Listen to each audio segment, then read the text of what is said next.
തിരുവെഴുത്തിലേക്ക് നമ്മുടെ ശ്രദ്ധ തിരിക്കാം. മത്തായി സുവിശേഷം 6-ാം അധ്യായത്തിൻ്റെ 11-ാമത്തെ വാക്യം. മത്തായി സുവിശേഷം 6-ാം അധ്യായം 11-ാമത്തെ വാക്യം. ഞങ്ങൾക്ക് ആവശ്യമുള്ള ആഹാരം ഇന്ന് തരണമേ. മതി.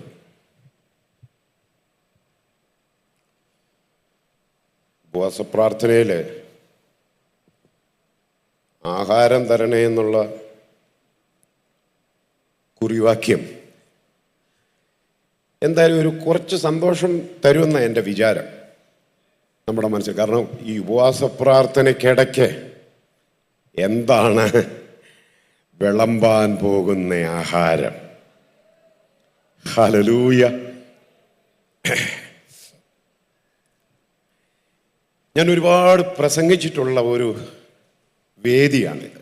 ഞാൻ വളരെ ശാന്തമായി, ഉപവാസ പ്രാർത്ഥനയാണല്ലോ, ഈ ഭാഗം ഒന്ന് പറഞ്ഞ് പങ്കുവെച്ച് പോകാൻ കർത്താവിൽ ശരണപ്പെടുകയാണ്. നമുക്കൊക്കെ ഏറെ അടുപ്പവും പരിചയവുമുള്ള ഒരു വാക്യാംശമാണ്. സാമാന്യ വേദപുസ്തക ബന്ധമുള്ള എല്ലാ ദൈവമക്കൾക്കും സാമുദായിക പശ്ചാത്തലങ്ങളിൽ നിന്ന് ഈ വിശ്വാസത്തിലേക്ക് വന്ന ഒട്ടുമിക്ക ആളുകൾക്കും യേശു പഠിപ്പിച്ച പ്രാർത്ഥന കാണാപ്പാടമാണ്. നമ്മളിൽ മിക്ക ആളുകൾക്കും അറിയാം. പക്ഷെ നിർഭാഗ്യവശാൽ എന്നേ പറയേണ്ടൂ, ഈ പ്രാർത്ഥനയോട് നമുക്ക് ഭയങ്കര അകലമുണ്ട്. ഇത് കേൾക്കുമ്പോഴേ നമ്മുടെ മനസ്സിൽ ആളുകൾ പറയുന്നത് അത് നമ്മുടേതല്ലെന്ന് പറഞ്ഞാൽ പിന്നെ ഇത് ആരുടേതാ? അത് നമ്മുടേതല്ല. സ്വർഗസ്നായ ഞങ്ങളുടെ പിതാവ്, അത് നമ്മുടേതല്ല, പിന്നെ ആരുടേത്? എന്തുകൊണ്ട് ആണെന്ന് എനിക്കറിയില്ല. വേർപെട്ട ദൈവമക്കളുടെ ഇടയിൽ ഒരതിര് കടന്ന അകലം യേശു പഠിപ്പിച്ച ഈ പ്രാർത്ഥനയോട് ഉണ്ട്. ഞാനതിൻ്റെ വിശകലനത്തിലേക്ക് പോകുന്നില്ല. പക്ഷെ എൻ്റെ വ്യക്തിപരമായ അഭിപ്രായം ഞാൻ പറയാം. ഞാൻ കുറഞ്ഞതാഴ്ചയിൽ ഒരു 3 തവണയെങ്കിലും ഈ പ്രാർത്ഥന പ്രാർത്ഥിക്കുന്ന ഒരു ഉപദേശിയാണ്. കുറഞ്ഞതാണ് ഞാൻ പറഞ്ഞ 3 തവണ എന്നത്. എൻ്റെ യാത്രയിൽ കൃത്യമായി ഒരു പ്രാവശ്യമെങ്കിലും ഞാൻ പ്രാർത്ഥിക്കാൻ ശ്രമിക്കാറുണ്ട് ഈ പ്രാർത്ഥന. പക്ഷെ ഇതുവരെ എന്തെങ്കിലും ഒരു കുഴപ്പം ഉണ്ടായതായിട്ട് എനിക്ക് തോന്നിയിട്ടില്ല. പിന്നെ ഞാനിപ്പോൾ ഈ പ്രാർത്ഥന ഞാൻ പ്രാർത്ഥിക്കുന്നയാളാണെന്ന് പറഞ്ഞ ഈ വാചകം ചിലപ്പോൾ നമ്മുടെ ഇപ്പോഴത്തെ കണ്ടീഷൻ അനുസരിച്ച് TD വാവു പാസ്റ്റർ പോയി കേട്ടോ, ആള് പോയി. കാരണം സ്വർഗസ്ഥനായ ഞങ്ങളുടെ പിതാവേ എന്നുള്ള പ്രാർത്ഥന പുള്ളി ചൊല്ലുന്നുണ്ടെന്ന് പരസ്യമായി പറഞ്ഞു എന്നൊക്കെ പറഞ്ഞേക്കാം. ഞാനതിനെ സ്വാഗതം ചെയ്യുകയാണ്. അത് കാണാതെ അറിയാമല്ലോ. ശ്രദ്ധിച്ചേ,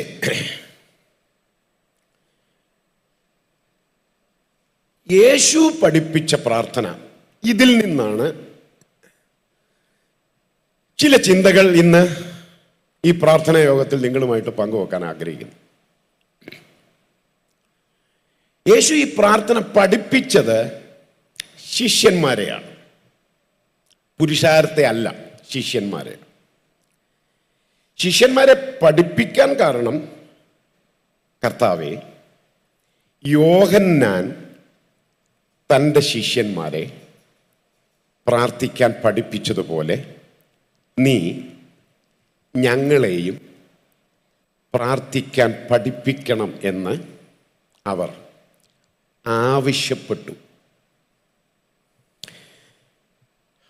അതും ഒരു ചെറിയ വിശദീകരണം വേണ്ടുന്ന ഭാഗമാണ്. യോഹന്നാൻ പഠിപ്പിച്ചു, അതുകൊണ്ട് നീ ഞങ്ങളെയും പ്രാർത്ഥിക്കാൻ പഠിപ്പിക്കണം. ഈ ആവശ്യത്തിന് ഒരു പഴയ നിയമ ബന്ധമില്ലേ എന്ന് ചിന്തിച്ചു പോകും. എന്താ പഴയ നിയമ ബന്ധം? ഇസ്രായേൽ മക്കൾ ശമൂവേലിനോട് പറയുന്നൊരു കാര്യമുണ്ട്. ജാതികൾക്കുള്ളതുപോലെ ഞങ്ങൾക്കും ഒരു രാജാവിനെ. കണ്ടോ? ഇവർക്ക് ഒരു രാജാവിനെ വേണമെന്നുള്ളത് ഇവരിലുണ്ടായ സ്വാഭാവികമായ ആഗ്രഹമല്ല. ശ്രദ്ധിക്കണം. പറഞ്ഞാൽ സ്വാഭാവികമായി ഇവരിലുണ്ടായതല്ല ഈ ആഗ്രഹം. ഈ ആഗ്രഹത്തിലേക്ക് ഇസ്രായേൽ സഭ വരാൻ കാരണം അവിടെ പറഞ്ഞിട്ടുണ്ട്. ജാതികൾക്ക് ഉള്ളതുപോലെ. അപ്പൊ ജാതികൾക്ക് ഒരു രാജാവുണ്ട്, therefore ഞങ്ങൾക്കും, അതുകൊണ്ട് ഞങ്ങൾക്കും ഒരു രാജാവിനെ. ഏതാണ്ട് ഇതേ പാരമ്പര്യമല്ലേ ശിഷ്യന്മാരിൽ നമ്മൾ കാണുന്നത്? യോഹന്നാൻ തൻ്റെ ശിഷ്യന്മാരെ പ്രാർത്ഥിക്കാൻ പഠിപ്പിച്ചു. അതുകൊണ്ട് ഞങ്ങളെയും പ്രാർത്ഥിക്കാൻ പഠിപ്പിക്കും. അത് നല്ലൊരു ചിന്തയാണ്. മറ്റുള്ളവർക്കുള്ളത് കൊണ്ട്, അയാൾക്കുള്ളത് കൊണ്ട്, അവർക്കുള്ളത് കൊണ്ട് എനിക്കും വേണം എന്ന ചിന്ത. ഞാൻ ആ ഭാഗം വിശദീകരിക്കുന്നില്ല. അങ്ങനെ അപകടങ്ങളിൽ ചെന്നുപെട്ട ഒരുപാട് പേരുണ്ട്. നമ്മൾ എത്ര ശ്രമിച്ചാലും നമുക്ക് നമ്മളാകാനേ പറ്റൂ. അത്രയും പറഞ്ഞ് ഞാൻ ആ ഭാഗം വിടുന്നു. അപ്പോ യോഹന്നാൻ ശിഷ്യന്മാരെ പ്രാർത്ഥിക്കാൻ പഠിപ്പിച്ചു. വേദപുസ്തകത്തിലോ ചരിത്രത്തിലോ ഈ യോഹന്നാൻ പഠിപ്പിച്ച പ്രാർത്ഥന ഏതാണെന്നുള്ളതിന് തെളിവില്ല. എന്നാൽ യേശു പഠിപ്പിച്ച പ്രാർത്ഥന എന്താണെന്നുള്ളതിന് നമുക്ക് തെളിവ് കിട്ടിയിട്ടുമുണ്ട്. ചിലരിതിനെ യേശുവിൻ്റെ പ്രാർത്ഥന എന്ന് വിളിക്കാറുണ്ട്. യേശുവിൻ്റെ പ്രാർത്ഥന. ഞാൻ ഒരു കാര്യം ഓർപ്പിക്കാം. ഇതിനെ യേശുവിൻ്റെ പ്രാർത്ഥന എന്ന് വിളിക്കുന്നത് തെറ്റാണ്. ഇത് യേശുവിൻ്റെ പ്രാർത്ഥന അല്ല. യേശു ശിഷ്യന്മാരെ പഠിപ്പിച്ച പ്രാർത്ഥനയാണ്. അതിനെ യേശുവിൻ്റെ പ്രാർത്ഥന എന്ന് വിശേഷിപ്പിക്കാൻ പാടുള്ളതല്ല. യേശുവിൻ്റെ പ്രാർത്ഥന എന്ന് വേദപുസ്തകം നമ്മെ പഠിപ്പിക്കുന്നത് യോഹന്നാന്റെ സുവിശേഷം 17-ാം അധ്യായത്തിലെ പ്രാർത്ഥനയാണ്. അതിനെ വേദശാസ്ത്രികൾ മഹാപുരോഹിത പ്രാർത്ഥന എന്ന് വിളിച്ചിട്ടുണ്ട്, വിശേഷിപ്പിച്ചിട്ടുണ്ട്. അപ്പം യേശുവിൻ്റെ പ്രാർത്ഥന എന്ന് പറയുന്നത് യോഹന്നാന്റെ സുവിശേഷം 17-ാം അധ്യായത്തിലെ പ്രാർത്ഥനയാണ്. എന്നാൽ ഈ പ്രാർത്ഥന യേശു പഠിപ്പിച്ച പ്രാർത്ഥനയാണ്. അത് യേശുവിൻ്റെ പ്രാർത്ഥന അല്ല. അപ്പൊ യേശു ശിഷ്യന്മാരെ പ്രാർത്ഥിക്കാൻ പഠിപ്പിച്ചു. ഇവർക്ക് ഞാൻ പറഞ്ഞല്ലോ, സ്വാഭാവികമായി ഇവരിലുണ്ടായ ആഗ്രഹമല്ല പ്രാർത്ഥിക്കാൻ പഠിക്കണമെന്നുള്ളത് എന്ന് ഞാൻ പറഞ്ഞതിൻ്റെ കാരണം നിങ്ങൾക്ക് എല്ലാവർക്കും അറിയാം. ശിഷ്യന്മാരെവിടെയെങ്കിലും, സുവിശേഷങ്ങൾ നിങ്ങൾ ശ്രദ്ധിച്ചോ, എവിടെയെങ്കിലും ശിഷ്യന്മാർ പ്രാർത്ഥിച്ചെന്നുള്ളതിന് ഒരു തെളിവ് കാണിക്കാവോ? ഇവര് മുങ്ങിച്ചാകാൻ തുടങ്ങിയപ്പോ നിലവിളിച്ചെന്നുള്ളതിന് തെളിവുണ്ട്. നിലവിളിച്ചെന്നുള്ളതിന് തെളിവുണ്ട്. പക്ഷെ ശിഷ്യന്മാർ പ്രാർത്ഥിച്ചെന്നുള്ളതിന് തെളിവില്ല. പിന്നെ പ്രാർത്ഥനയ്ക്ക് പോയതിനും തെളിവുണ്ട്. അവിടെ ഇരുന്ന് ഉറങ്ങിയതിനും തെളിവുണ്ട്. പക്ഷെ ഇവർ പ്രാർത്ഥിച്ചെന്നുള്ളതിന് സുവിശേഷങ്ങളിൽ തെളിവില്ല. പിന്നെ ഒരു കാര്യം ഞാൻ പറയാം. ഞാൻ തുടങ്ങിയത് ചിലപ്പോൾ എനിക്ക് നിന്നെ കൊല്ലും ഞാനും ചാകുമെന്നൊന്നും പറഞ്ഞ് തുടങ്ങാൻ അറിയത്തില്ല. ഞാൻ ശാന്തമായി സാധാരണ തുടങ്ങുന്നതിൻ്റെ കാരണം എന്താണെന്നറിയോ? ആ ശാന്തമായ തുടക്കത്തിൽ നമുക്കറിയാം ഈ സെഷനിൽ മയങ്ങാൻ സാധ്യതയുള്ളവരാരൊക്കെയാണെന്ന്. ഹല്ലേലൂയ. ഞാനത് സംസാരിച്ചുകൊണ്ടിരുന്നപ്പം ചിലർ കണ്ണടച്ചിരുന്നു, പക്ഷെ ഇപ്പോൾ അവർ കണ്ണ് തുറന്നിരിക്കുകയാണ്. ഇനിയുള്ള ഏതാണ്ട് 1 മണിക്കൂർ നേരം നമ്മൾ ഈ ദൈവവചനം ധ്യാനിക്കാൻ പോവാണ്. ഞാൻ ഇവിടെ പറഞ്ഞിട്ടുണ്ടോ എന്ന് എനിക്കറിയത്തില്ല.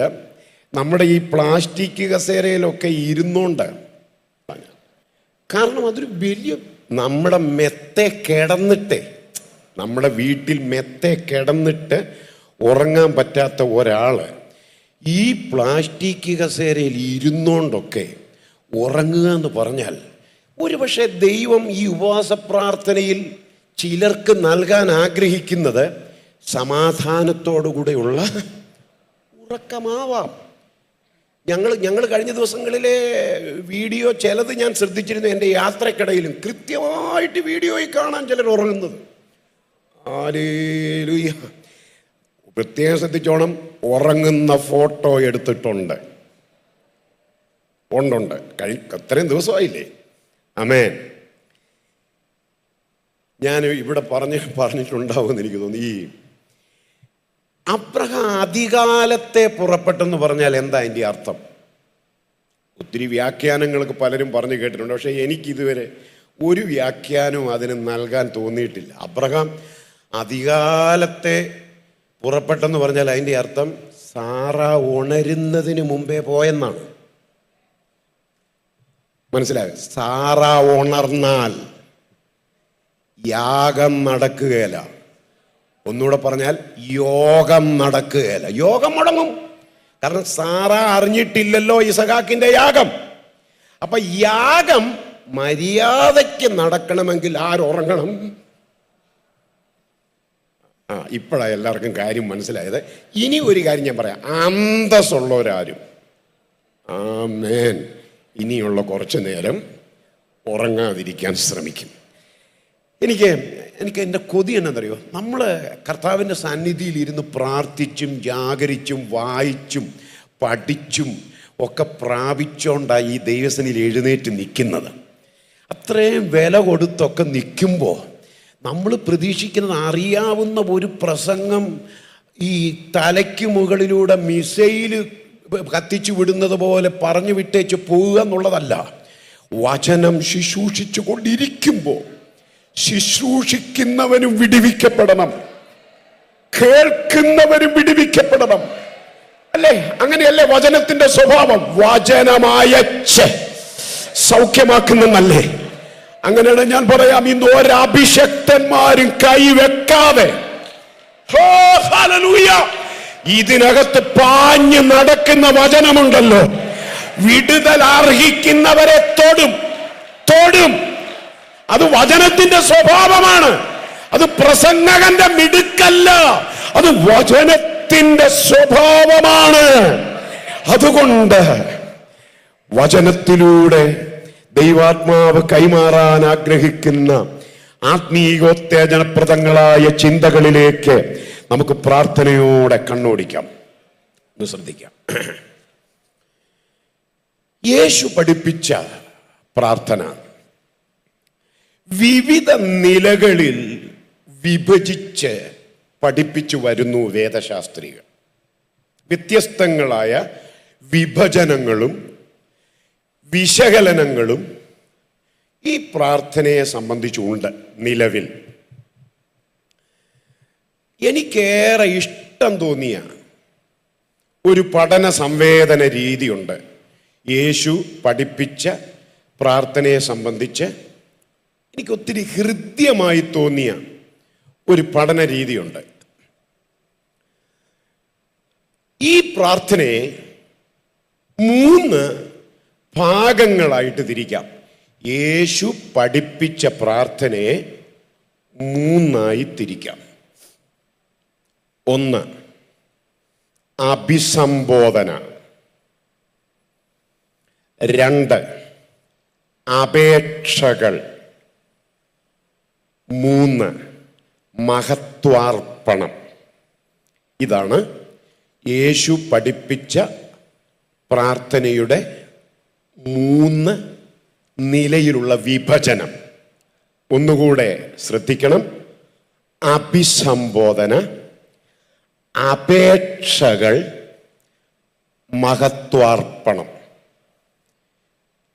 വേറെയും വ്യത്യസ്തങ്ങളായ വിഭജനങ്ങളും പഠിപ്പിക്കലുകളും ഉണ്ടാവാം. ഞാൻ പറഞ്ഞല്ലോ, എൻ്റെ അറിവിലും അന്വേഷണത്തിലും എനിക്ക് ഏറ്റവും ഹൃദ്യമായി തോന്നിയത് ഈ പഠന സംവേദന രീതിയാണ്. ഞാൻ എൻ്റെ കുറിവാക്യത്തിലേക്ക്, നമ്മൾ വായിച്ച കുറിവാക്യത്തിലേക്ക് വരാൻ ഒരു വഴി തെളിച്ചു വരികയാണ്. ശ്രദ്ധിക്കണം. എത്ര മനോഹരമാണ് യേശു പഠിപ്പിച്ച പ്രാർത്ഥനയിലെ അഭിസംബോധന. എന്താ അഭിസംബോധന? സ്വർഗസ്ഥനായ ഞങ്ങളുടെ പിതാവേ. നിങ്ങൾ വചനം അറിയാവുന്നവരാണല്ലോ. 4 സുവിശേഷങ്ങൾ ശ്രദ്ധിച്ചേ. യേശു എവിടെയെങ്കിലും ദൈവത്തെ ദൈവമേ എന്ന് വിളിച്ചിട്ടുണ്ടോ? വിളിച്ചിട്ടുണ്ട്. ഒരിക്കൽ മാത്രം, ഒരിടത്തു മാത്രം. ക്രൂശിലെ ക്രൂരമായ ഏകാന്തതയിൽ യേശു വിളിച്ചു, എൻ്റെ, കണ്ടോ വചനം ഇതുപോലെ പൂരിപ്പിക്കുന്നത് ഭയങ്കര ഇഷ്ടം എനിക്ക്. എൻ്റെ ദൈവമേ, എൻ്റെ ദൈവമേ, നീ എന്നെ കൈവിട്ടതെന്ത്? ആ ഒരു ഭാഗം ഒഴിച്ചാൽ യേശുവിൻ്റെ 3.5 വർഷത്തെ ശുശ്രൂഷയിൽ ദൈവത്തെ പിതാവേ എന്ന് മാത്രമേ അഭിസംബോധന ചെയ്തിട്ടുള്ളൂ. ഈ അഭിസംബോധന യേശു ആരംഭിച്ചത് 12ാമത്തെ വയസ്സിലാണ്. നമുക്കറിയാം, യോസേഫും മറിയയും യേശുവിനെ തിരക്കി യെരൂശലേം പള്ളിയിൽ ചെന്നപ്പോ എന്താ പറഞ്ഞത് യേശു? ഞാൻ എൻ്റെ പിതാവിനുള്ളതിൽ ഇരിക്കേണ്ടതല്ലയോ? ഞാൻ എൻ്റെ ദൈവത്തിനുള്ളതിൽ ഇരിക്കേണ്ടതല്ലയോ എന്നല്ല യേശു പറഞ്ഞേ. എൻ്റെ പിതാവിനുള്ളതിൽ. അവിടെ മുതൽ യേശു ആരംഭിച്ചു ദൈവത്തെ പിതാവേ എന്ന് വിളിക്കുന്ന ആ സമ്പ്രദായം. അത് യേശു തുടർന്നു പോന്നു. യേശുവിൻ്റെ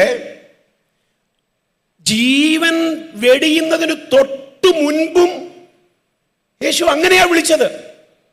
പിതാവേ, എൻ്റെ ആത്മാവിനെ തൃക്കൈയിൽ. കണ്ടോ, അതിന് തൊട്ടു മുൻപാണ് ദൈവമേ എന്ന് വിളിച്ചത്. എൻ്റെ ദൈവമേ, എൻ്റെ ദൈവമേ, നീ എന്നെ കൈവിട്ടത് എന്തെന്ന് വിളിച്ചത്. അതിനുശേഷം യേശു വീണ്ടും തിരുത്തി ദൈവമേ എന്നുള്ള വിളി പിതാവേ.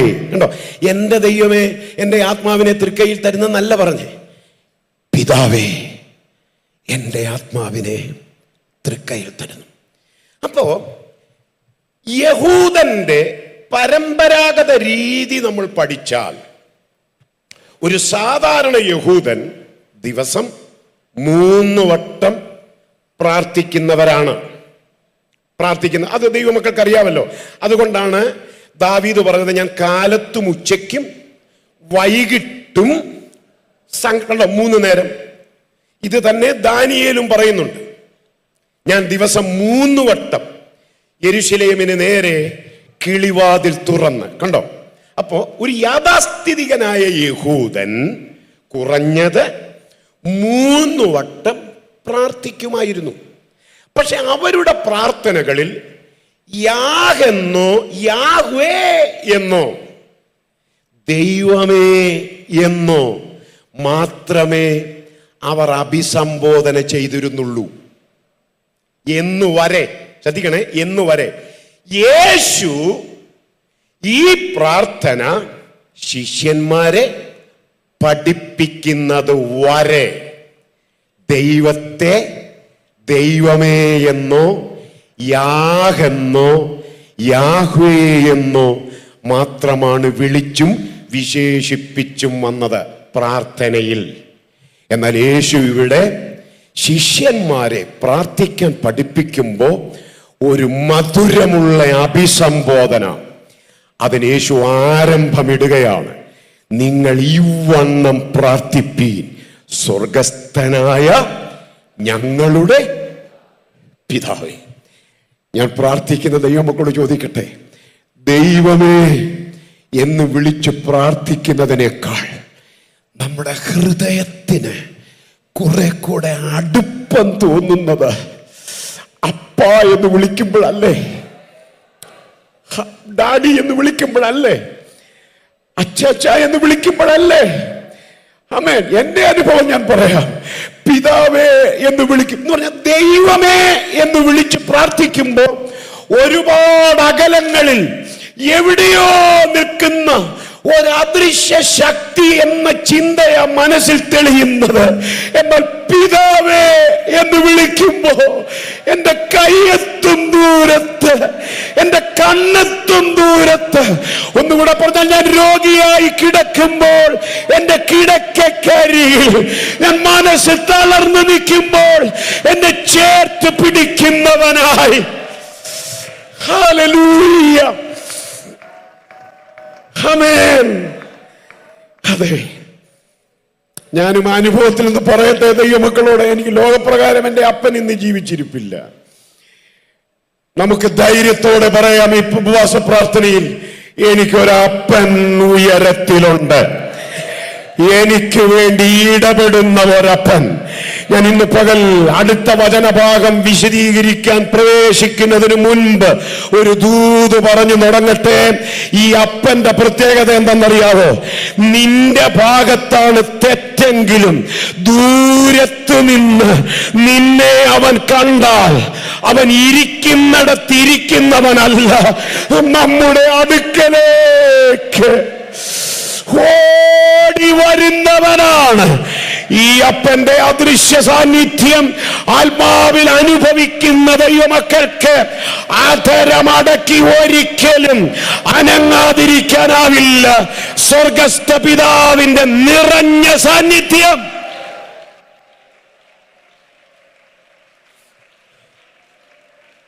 Hallelujah, hallelujah. അതെ, അഭിസംബോധന. ഞാൻ ഒരു ചിന്ത പറഞ്ഞോട്ടെ. എനിക്കും തോന്നിയിട്ടുണ്ട് ദൈവമക്കൾ, നമ്മൾ പ്രാർത്ഥിക്കാൻ പഠിക്കണമെന്ന് തന്നെ എൻ്റെ അഭിപ്രായം. ഇവിടെ പ്രാർത്ഥിക്കാൻ ഒരു ദൈവദാസന് സമയം ഇവിടെ എത്ര മനോഹരമായിട്ടാണ് ആ ദൈവദാസൻ സജീപ്പോൾ എത്ര മനോഹരമായിട്ടാണ് പ്രാർത്ഥിക്കുക. അതിനകത്ത് കളയാനൊന്നും ഇല്ലായിരുന്നു. അത് പ്രാർത്ഥിക്കാൻ അറിയാമെന്നുള്ളതിൻ്റെ ഒരു തെളിവായിട്ടാണ് ഞാൻ കാണും. ഇപ്പം ഈ മരണവീട്ടിൽ ചെല്ലുമ്പോൾ ചിലർക്ക് പ്രാർത്ഥിക്കാൻ സമയം കൊടുത്താൽ എൻ്റെ ദൈവമേ ഭയങ്കര മനപ്രയാസം ഉണ്ടാവും. അവിടെ ഉപയോഗിക്കുന്ന അഭിസംബോധന, സ്വർഗം നിന്റെ സിംഹാസനം, അത് ഭയങ്കര ശബ്ദത്തിലാണ്. മരണവീട്ടിൽ പ്രാർത്ഥിക്കുമ്പോൾ അതൊരു ദുഃഖഭവനമാണ്, അല്ലേ? ഒരു വിലാപ വീടാണ്.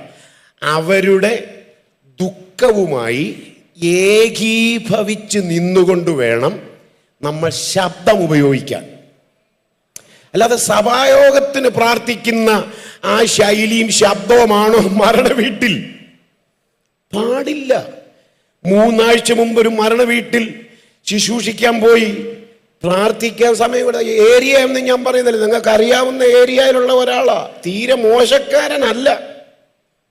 ഹല്ലേലൂയ. സ്വർഗം നിന്റെ സിംഹാസനം. ഈ സ്വർഗം സിംഹാസനവും ഭൂമി പാദപീഠമാണെന്നുള്ളതൊന്നും മരണവീട്ടിൽ അത്രയും അഭിസംബോധന വേണ്ടെന്ന്. ചിലരെ തുടങ്ങിയാൽ സമുദ്രത്തിലെ വെള്ളത്തിന് മണല് കൊണ്ട് അതിരിട്ടവനെ, ഇതൊന്നും കുഞ്ഞൂട്ടിച്ചായ മൂക്കി പഞ്ഞു വെച്ച് കിടക്കുമ്പം ഇതൊന്നും പറയേണ്ട കാര്യം. ഇത്രയും ഒച്ച വെക്കുമ്പം ആ മരിച്ച് കിടക്കുന്നവൻ എന്തോ വിചാരിക്കും? ദൈവമേ, ഇവനൊന്നും ജീവൻ പോയാലും ചത്ത് കിടന്നാലും സ്വൈര്യം തരികയില്ലല്ലോ എന്ന് ചിന്തിക്കത്തില്ലേ? ശരി, പൊതുവേ നമ്മളെക്കുറിച്ച് ഈ ഒച്ച വെക്കുന്നവരാണെന്നുള്ള ഒരു മുൻവിധി ഉണ്ട്. മരണവീട്ടിലെങ്കിലും കുറച്ച് മര്യാദ പാലിക്കണ്ടേ? മരണവീട്ടിൽ ചിലർ പ്രസംഗിക്കാൻ തുടങ്ങിയാലോ ഉപവാസ പ്രാർത്ഥന തോറ്റുപോകും.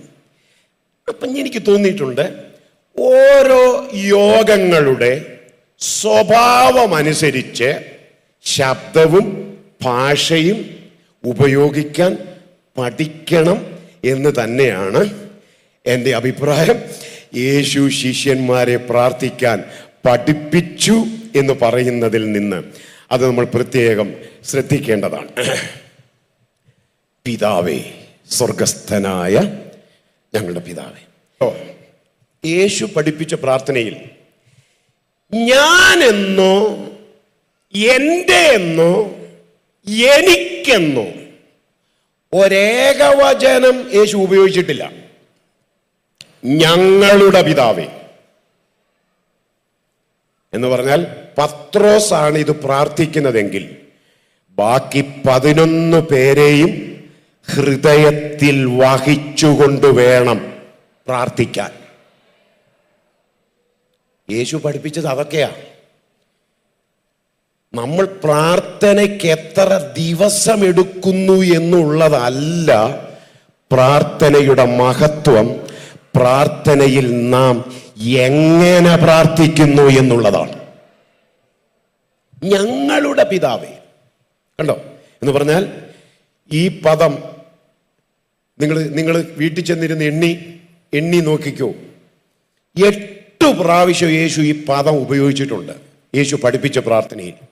ഞങ്ങളുടെ പിതാവേ, ഞങ്ങൾക്കാവശ്യമുള്ള ആഹാരം, ഞങ്ങളുടെ കടങ്ങളെ ഞങ്ങൾ ക്ഷമിക്കുന്നത് പോലെ ഞങ്ങളോടും ക്ഷമിക്കണമേ, ഞങ്ങൾക്കാവശ്യമുള്ള ആഹാരം നൽകണമേ, ഞങ്ങളെ ദുഷ്ടങ്ങളിൽ വിടുവിക്കണമേ. കണ്ടോ, ഞങ്ങൾ ശിഷ്യന്മാരെ പ്രാർത്ഥിക്കാൻ പഠിപ്പിച്ചപ്പോ ഈ ഞങ്ങൾ പ്രയോഗം യേശു ഉപയോഗിച്ചതിൻ്റെ അർത്ഥം ദൈവമൊക്കെ മനസ്സിലായി കാണും. കാരണം ഇവര് ഒരു പടകിലിരിക്കും, പക്ഷേ ഇവർ ഒരുമനപ്പെട്ടിരിക്കത്തില്ല. സുവിശേഷം നിങ്ങൾ ശ്രദ്ധിച്ചു നോക്കിക്കേ. 3.5 വർഷത്തിനിടയിൽ ശിഷ്യന്മാരുടെ ഇടയിൽ ആകെ തർക്കമുണ്ടായത് ഒരു കാര്യത്തെ ചൊല്ലിയാണ്. അത് ലൂക്കോസ് വിവരിക്കുന്നുണ്ട്. തങ്ങളിൽ ആരാണ് വലിയവൻ എന്നതിനെ ചൊല്ലി തർക്കമുണ്ടായി. അപ്പൊ യേശുവിൻ്റെ ഗോസ്പൽ ടീമിലുള്ള ആളുകൾ തമ്മിൽ ചേരുന്നവരല്ലെന്നും വലിപ്പം ഭാവിക്കുന്ന ആളുകളാണെന്നും കൃത്യമായി അറിയാം എന്നുള്ളത് കൊണ്ടാണ് പ്രാർത്ഥിക്കാൻ പഠിപ്പിച്ചപ്പോ ഏത് പദം യേശു ആവർത്തിച്ചത്? ഞങ്ങൾ എന്ന പദം. ഞാൻ അവിടെ ഒരു ചിന്ത സഭയോട് പറഞ്ഞിട്ട് അടുത്ത ഭാഗത്തേക്ക് വരാം. ദൈവമക്കളെ, എൻ്റെ എളിയ വീക്ഷണത്തിൽ ഞാൻ മനസ്സിലാക്കിയ ഒരു സത്യം പറയാം. പ്രാർത്ഥനയേക്കാൾ വലുതാണ് സഹോദരിമാരെ കുറച്ചുപേർ ഹല്ലേലൂയ പറഞ്ഞു. ഞാൻ ഹല്ലേലൂയ പ്രതീക്ഷിക്കുന്ന ആളൊന്നുമല്ല. എനിക്ക് ശ്മശാന മൂകതയൊക്കെ ഭയങ്കരമായിട്ട് ആസ്വദിക്കുന്ന ഒരു ഉപദേശിയാണ് ഞാൻ. ആമേൻ. ഞാൻ ചോദിക്കട്ടെ, എനിക്ക് മനസ്സിലാകാത്തൊരു കാര്യമാണ്, ഈ ഐക്യതയില്ലാതെ 202 ദിവസം ഉപവസിച്ചാലും ഈ ബൈബിൾ പറയുന്നു അത് തെറ്റാണ്.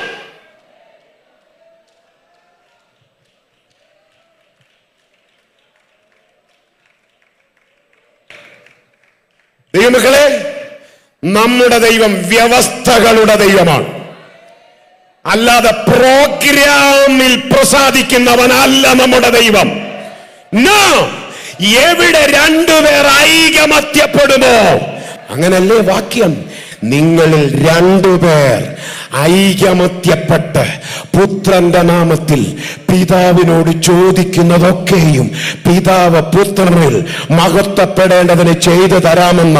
അങ്ങനെയെങ്കിൽ പ്രയർ സെന്റർ സഭയിൽ നടന്നു വരുന്ന ഉപവാസ പ്രാർത്ഥനയിൽ ആത്മനിയോഗത്തോടെ ഞാൻ പറയുന്നു, കുടുംബങ്ങളിലോ സഭയിലോ പരസ്പരം ഹൃദയംഗമായി അടുക്കാൻ കഴിയാതെ, ഒന്നിച്ചു പോകാൻ കഴിയാതെ, ഐക്യതയില്ലാതെ ഈ വചനം ശ്രദ്ധിക്കുന്ന ചിലരെ ദൈവാത്മാവിൽ എനിക്ക് കാണാം. പരിശുദ്ധാത്മാവ് ദൂത് പറയുന്നു, വീട്ടിൽ ആ വിഷയത്തിന് നിരപ്പുണ്ടാക്കുക. നിങ്ങളുടെ ഐക്യതയായിരിക്കും സഭയെ ഐക്യതയിലേക്ക് കൊണ്ടുവരുന്നത്. ആ ഐക്യതയായിരിക്കും ദേശത്തെ പേയും കോട്ടകളെ ഇടിപ്പാൻ സഭയെ ശക്തരാക്കുന്നത്. അതുകൊണ്ട് ഐക്യതക്കെതിരെ ഞാനത് പറയാൻ ആശിച്ചതല്ല, ഞാൻ ധ്യാനിച്ചൊരു ഭാഗമല്ലത്. ഐക്യതയെ തകർക്കുന്നത്, അതിനെ ഇല്ലായ്മ ചെയ്യുന്നത് സാത്താനാണ്. ഞാൻ ചോദിക്കട്ടെ, സാധാരണ ദൈവം തോട്ടത്തിൽ ഇറങ്ങി വരുമ്പോ ഓടി വരുന്നതാ ആദാം. ഒരു ഈവനിങ് വാക്ക് ദൈവവുമൊത്ത് മനോഹരമായ ഏദനിൽ തുടർന്നു പോന്നതാ. നല്ല ഫെലോഷിപ്പായിരുന്നു ഏദനിൽ. പക്ഷേ തകർത്തില്ലേ സാത്താൻ? ഞാൻ ചോദിക്കുക, ഞാൻ ഇന്ന് ജിബിനോടാണെന്ന് തോന്നുന്നു, ജിബിനോടാണോ ബെന്നിയോടാണോ എനിക്കറിയത്തില്ല, ജിബിനോടാണെന്ന് തോന്നുന്നു. എനിക്ക് മനസ്സിലാകാത്ത കാര്യം, ആരും ഈ വ്യവസ്ഥകളെ തൊടുന്നില്ല.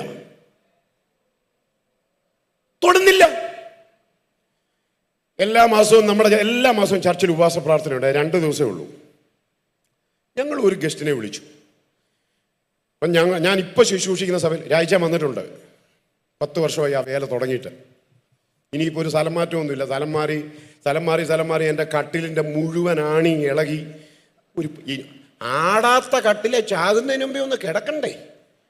ഹല്ലേലൂയ. അതുകൊണ്ട് സ്വന്തമായിട്ടൊരു പ്രവർത്തനമൊക്കെ തുടങ്ങി. ഇപ്പോൾ അതും കൊണ്ട് പോകും. അവിടെ കിടന്ന് ചാകത്തേ ഉള്ളൂ. അപ്പം എനിക്ക് സഭയുടെ പാസ്റ്ററാണല്ലോ, എനിക്കറിയാം 2-3 പേര് തമ്മിൽ അത്ര രസമല്ലാത്തവരുണ്ട്. നമ്മൾ വചനത്തിലൂടെ അത്യാവശ്യം തൊള്ളിമരുന്ന് കൊടുത്തായിരുന്നു. അങ്ങനെയാണല്ലോ ആളുകൾ അറിയാതെ അകത്ത് തൊള്ളിമരുന്ന് കൊടുക്കണം. അതവിടെ കിടന്ന് വർക്ക് ചെയ്തോളൂ. പക്ഷെ ഏറ്റില്ല. ഞാൻ വലിയ പ്രതീക്ഷയിലായിരുന്നു. ഇപ്രാവശ്യത്തെ ഉപവാസ പ്രാർത്ഥനയിൽ എന്തായാലും ഗസ്റ്റിനെ വിളിച്ചിട്ടുണ്ട്. എനിക്ക് ബോധ്യമുള്ള ഒരാൾ, ഞാൻ തുടക്കത്തിൽ പറഞ്ഞതുപോലെ സഭക്കാർക്കും ഇഷ്ടമാണ് അദ്ദേഹത്തെ. അപ്പം ഞാൻ എൻ്റെ വൈഫിനോടും പറഞ്ഞു, മേഴ്സി എന്തായാലും ഇപ്രാവശ്യം പൊളിക്കും. കാരണം അതിനൊരു പരിഹാരം ഉണ്ടാകണമല്ലോ. എന്നാൽ ഇവർ തിരുവത്താഴം എടുക്കുന്നുണ്ട്. തിരുവത്താഴത്തിൽ നിന്നൊക്കെ മാറിയിരിക്കുവാണെങ്കിൽ നമുക്കൊരു സമാധാനമുണ്ട്. കാരണം അവർക്ക് തമ്മിൽ അസ്വസ്ഥത ഉണ്ടെന്നറിയാം. അതുകൊണ്ട് പക്ഷേ ബേക്കറിയിൽ നിന്ന് പപ്സ് തിന്നുന്നത് പോലെ ഇതെടുത്ത് തിന്നും. 2-3 കഷ്ണം എടുക്കുന്നുണ്ടോ എന്ന് തന്നെ എനിക്കൊരു സംശയമുണ്ട്. കാരണം ഒരുമാതിരിപ്പെട്ടവരൊക്കെ ചവ നിർത്തിയാലും ചിലർ ചവ നിർത്തുന്നില്ല. കാരണം രാവിലെ ഒന്നും കഴിക്കാതെ വരുന്നതല്ലേ. ഹല്ലേലൂയ. പക്ഷേ വന്ന അതിഥിയും ഇവരോട് പറഞ്ഞത് അനുഗ്രഹത്തിൻ്റെ ദൂത. അതിൽ ഒരാളോട് പറഞ്ഞു, എന്നെ ഞെട്ടിച്ചു കളഞ്ഞു. വേറൊരു റലം ദൈവം കാണുന്നു നിനക്ക്. കൂട്ടു സഹോദരിയോട് മിണ്ടിയിട്ട് 4 മാസമായി. വേറൊരു റലം കാണുന്നെന്ന്. എന്തോ പറയാൻ, എന്നെ ആരും ആമേൻ പറയാൻ.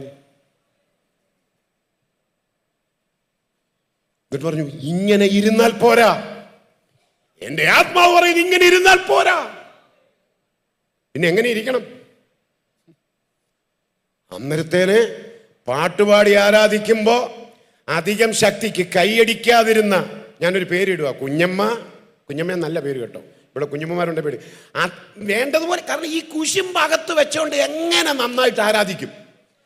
ആരാധിക്കാതെ ഇരുന്ന നമ്മുടെ കുഞ്ഞമ്മ ഈ വേറൊരു തലത്തിലേക്ക് ദൈവം നിന്നെ കൊണ്ടുപോകാൻ പോകുന്നു. അപ്പൊ ഈ അഭിഷേകത്തിന്റെ തലം എന്നൊക്കെ പറയുമ്പോഴാണ് നമ്മുടെ ആളുകൾക്കൊരു അനക്കമൊക്കെ. ആ കുഞ്ഞമ്മ അങ്ങോട്ട് ഇളകിയില്ലേ? കുഞ്ഞമ്മ അങ്ങോട്ട് ഇളകിയപ്പോൾ മറിയാമ്മ സിസ്റ്റർ, ഇത് ഞാൻ എൻ്റെ ഭാവന, ആ സിസ്റ്ററിൻ്റെ പേര്, മറ്റേ സിസ്റ്ററിൻ്റെ പേര് മറിയാമ്മ എന്നല്ല, അനങ്ങുന്നില്ല. അനങ്ങാതിരിക്കുന്നതെന്നറിയോ? പിന്നെ പുള്ളിക്കാരി വേറൊരു തലത്തിൽ കയറും, ഇപ്പം കാണാം. അങ്ങനെ ചിന്തിച്ചുകൊണ്ടിരിക്കുക. ഞാൻ അതുകൊണ്ട് ഈ കഴിഞ്ഞ ദിവസം ഞാൻ എൻ്റെ വൈഫിനോട് പോയി, ഇനിയിപ്പോൾ ഒരു 2-3 മാസത്തേന് അതിഥികളെ വിളിക്കുന്നില്ല. വിളിക്കുന്നില്ല. എന്റെ ചോദ്യം ദൈവമക്കളെ, നിങ്ങളൊന്ന് ചിന്തിച്ച്, നമ്മുടെ ഇടയിൽ ഒരു പാപമുണ്ടെങ്കിൽ ആ പാപത്തെ വിരൽ ചൂണ്ടാത്തത് എന്ത്? നമ്മുടെ ഇടയിൽ ഐക്യത കുറവുണ്ടെങ്കിൽ അനൈക്യത്തെ ദൈവാത്മാവ് കാണുന്നെന്ന് പറയാത്തത് എന്തുകൊണ്ട്? ഞാൻ അടുത്ത സ്റ്റേജ് പ്രതീക്ഷിക്കുന്നുണ്ടാവും അല്ലേ? ആരെയും പിണക്കാതെ, നോ, ശുശ്രൂഷയ്ക്ക് വിളിച്ചത് ദൈവമാണെങ്കിൽ, ആമേൻ. പഴയ നിയമ പ്രവാചകന്മാരെ കണ്ടിട്ടുണ്ടോ? അവരൊക്കെ ദൂത് പറഞ്ഞത്, ആ മനുഷ്യൻ നീ തന്നെ. അങ്ങനെ ശുശ്രൂഷിക്കുന്ന അഭിഷക്തന്മാർ ഈ തലമുറയിൽ എഴുന്നേറ്റാൽ ജനം കൂട്ടമായി നിലവിളിക്കുമെന്ന എന്റെ വിശ്വാസം. പാപമേറ്റു പറഞ്ഞ അനുതാപത്തോടെ പൊട്ടിക്കരയുന്ന പ്രാർത്ഥനകൾ, ഉപവാസങ്ങൾ, ഉണർവ് യോഗങ്ങൾ നമ്മുടെ ഇടയിൽ ഉണ്ടാവട്ടെ.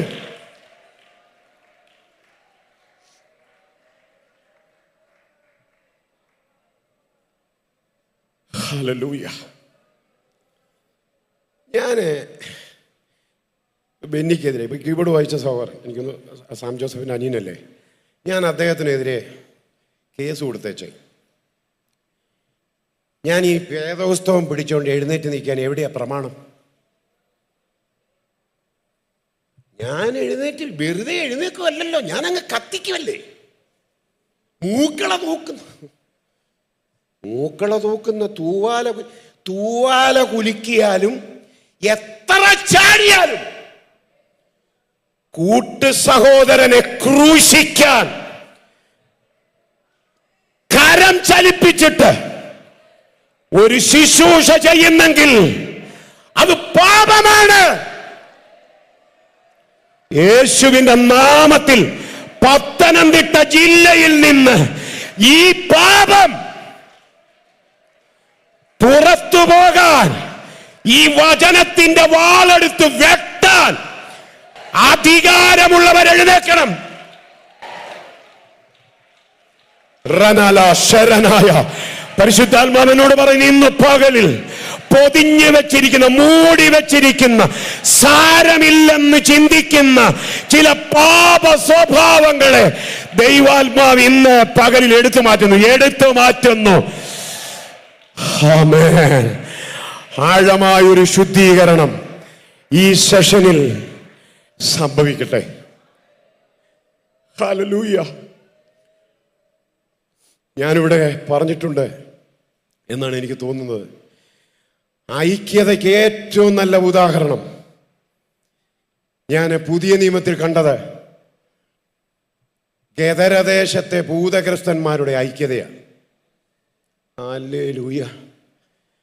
ഗദരദേശത്തെ അവരുടെ ചർച്ചിൽ നമുക്ക് അങ്ങനെ ചിന്തിക്കാം, 6000 വിശ്വാസികളാണ്, 6000 എണ്ണം. അവിടെ കമ്മിറ്റിയില്ല, ജനറൽ ബോഡിയില്ല. അവർ 6000 പേർക്ക് ഒരു ഒറ്റ അഭിപ്രായമേ ഉള്ളൂ. എന്നറിയോ? ഞങ്ങൾ പോവുകയാണെങ്കിൽ ഒന്നിച്ചേ പോവും, പോയാൽ പന്നികളുടെ ദേഹത്തേക്കേ പോവും.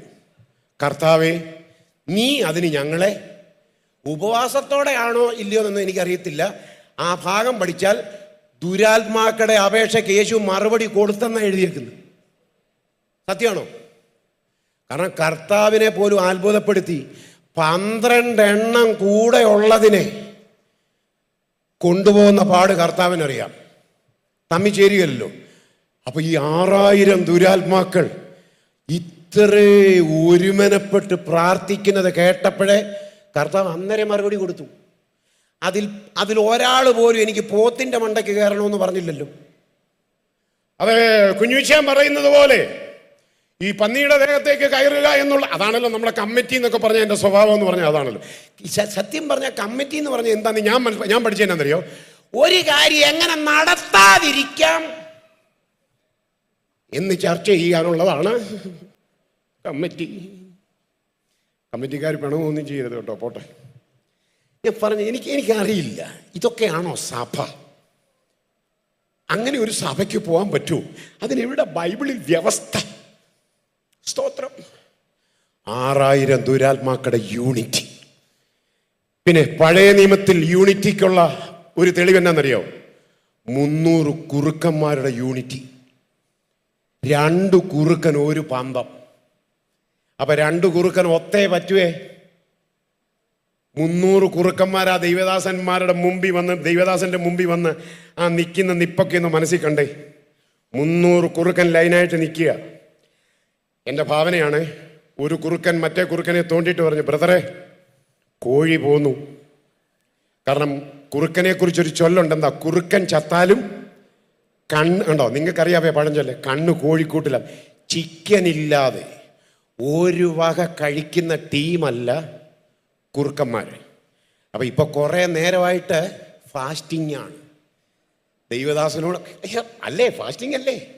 അപ്പോൾ ഒരു കോഴി പോകുന്ന കണ്ടപ്പോൾ ഒരു കുറുക്കൻ മറ്റേ കുറുക്കനെ തോണ്ടിട്ട് പറഞ്ഞു, ബ്രദറെ മറ്റേ ബ്രദർ പറഞ്ഞു, ബ്രദർ നമ്മളൊരു മിനിസ്ട്രിയുടെ ഭാഗമായിട്ട് നിൽക്കുകയാണ്, നിങ്ങളതുകൊണ്ട് എൻ്റെ ഏകാഗ്രത കളയരുത്, നമ്മൾ ഫാസ്റ്റിംഗ് ആണ്. ഇനി ഒരു കുറുക്കൻ്റെ വാല് മറ്റേ കുറുക്കൻ്റെ വാലിനോട് ചേർത്ത് വെച്ചു. 2 കുറുക്കൻ ഒരു പന്തമേ ഉള്ളൂ. ഈ ഒരു കുറുക്കൻ ഒരു പന്തം കൊടുത്തതാണ് ഇന്നത്തെ പ്രശ്നം. അത് ഞാൻ വിശദീകരിക്കുന്നില്ല, അത്രയും പറഞ്ഞ് വിടുന്നു. നിങ്ങൾ ആ മൂട്ടിൽ പന്തം ഫിറ്റ് ചെയ്ത് കുറുക്കന്മാരെ ഒന്ന് മനസ്സിൽ എന്നാ യൂണിറ്റിയാന്ന് അവർക്ക്. ഇന്നാണെങ്കിലോ ഇപ്പോൾ എൻ്റെ വാൽ, ഞാൻ ഈ ചർച്ചിലെ ഒരു സഹോദരനാന്നിരിക്കട്ടെ, എൻ്റെ വാല് പിടിച്ചു, ഞായച്ചാൻ എൻ്റെ വാല് പിടിച്ചു, വേറൊരു സഹോദരൻ്റെ വാലുമായിട്ട് കെട്ടാനാ. അന്നേരം ഞായച്ചാൻ്റെ ചെവി പറയും, അതെ കുഞ്ഞുവച്ചാൻ്റെ വാലുമായിട്ട് എൻ്റെ വാല് കെട്ടണ്ട, കാരണം എനിക്ക് അത്ര വലിയ താല്പര്യമൊന്നുമില്ല. അതുകൊണ്ട് സാബു ബ്രദറിൻ്റെ വാലും എൻ്റെ വാലും തമ്മിൽ നിങ്ങൾ ടെസ്റ്റ് ചെയ്ത് നോക്കുക. മിക്കവാറും വാലുള്ളവരൊക്കെ ഇത് പറയും. അതേസമയം ആ 300 കുറുക്കനെ നോക്ക്. ഫെലിസ്ത്യന്റെ മേൽ ജയം ഘോഷിക്കണമെങ്കിൽ മൃഗങ്ങളിൽ പോലും ഒരൈക്യത ഉണ്ടാവണമെന്ന് ശിംശോൻ ഇച്ഛിച്ചു. 2 കുറുക്കൻ ഒരു പന്തം. ഞാൻ ആ കുറുക്കനോടൊന്ന് സംസാരിക്കാൻ ശ്രമിച്ചിട്ടുണ്ട്, നടക്കുകയില്ലെങ്കിലും ഭാവനയാ. എന്നാ പായുന്നേ, എന്നാ പാച്ചിലാന്നേ. മൂട്ടി തീ പിടിച്ചാൽ ആരെങ്കിലും ശാന്തമായിരിക്കുവോ? തീ പിടിക്കാത്തവരെ പ്രത്യേകം കണ്ടാൽ അറിയാം എന്തോ ഒരു ശാന്തതയാ. ആമേൻ. ആ കുറുക്കൻ എന്ത് പറയും? എൻ്റെ ബ്രദറെ, താല്പര്യം ഉണ്ടായിട്ട് ഇളകി ചാടുവല്ല, മൂട്ടി തീ പിടിച്ചേക്കുക, പിന്നെ എങ്ങനെ അനങ്ങാതിരിക്കും? ആമേൻ. മൂട്ടിൽ തീ പിടിച്ച സഭകളെയാണ് ഈ തലമുറയിൽ ദൈവത്തിന് ആവശ്യം. ഹല്ലേലൂയ. ഞാൻ ഒന്നുകൂടെ പറയുന്നു, ഞാൻ ചോദിക്കട്ടെ, ഇത്രയും വർഷമായി തിരുവല്ല പട്ടണത്തെ വാഴുന്ന ദേശാധിപതിക്ക് ഒന്നും സംഭവിച്ചിട്ടില്ല. നമ്മൾ ഇന്നും അതിനെ പുറത്താക്കിക്കൊണ്ടിരിക്കുകയാണ്. പിന്നെ ഒരു യോഗം കഴിയുമ്പോൾ ഒരു ആത്മസംതൃപ്തി ഉണ്ടാകും. ഇന്നത്തെ യോഗത്തിൽ എന്തായാലും പുള്ളിയെ കെട്ടിച്ചെന്ന്. നാളെ ഇത് തന്നെയാണ് നമ്മൾ ആവർത്തിക്കുന്നത്. ദേശത്തിൻ്റെ നമ്മൾ അങ്ങനെ ഒരു വേദശാസ്ത്ര വിശകലനത്തിലേക്ക് ഞാൻ പോകുന്നില്ല. കാഹളം ധ്വനിക്കുന്നത് വരെ സാത്താന്റെ പോരാട്ടവുമുണ്ട്, ദൈവസഭയ്ക്ക് പോരാട്ടമുണ്ട്. അത് യേശു പറഞ്ഞില്ലേ, പാതാള ഗോപുരങ്ങൾ സഭയ്ക്കെതിരാണ്, പക്ഷെ ജയം സഭയ്ക്കാണ്. ഓരോ പോരിന്റെയും മുൻപിൽ ദൈവസഭ വന്ന് നിൽക്കുമ്പോ നാളെ പോരാട്ടം ഉണ്ടാകയില്ലെന്നല്ല, ഇന്ന് ഞാൻ നേരിടുന്ന പ്രതിസന്ധിയുടെ മേൽ എനിക്ക് ജയമുണ്ട്.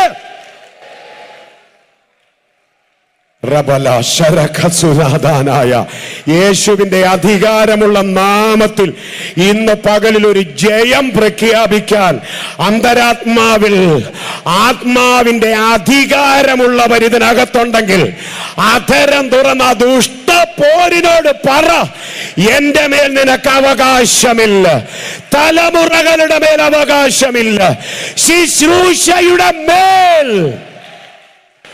അവകാശമില്ല. രക്തത്താൽ ജയം. ഹല്ലേലൂയ.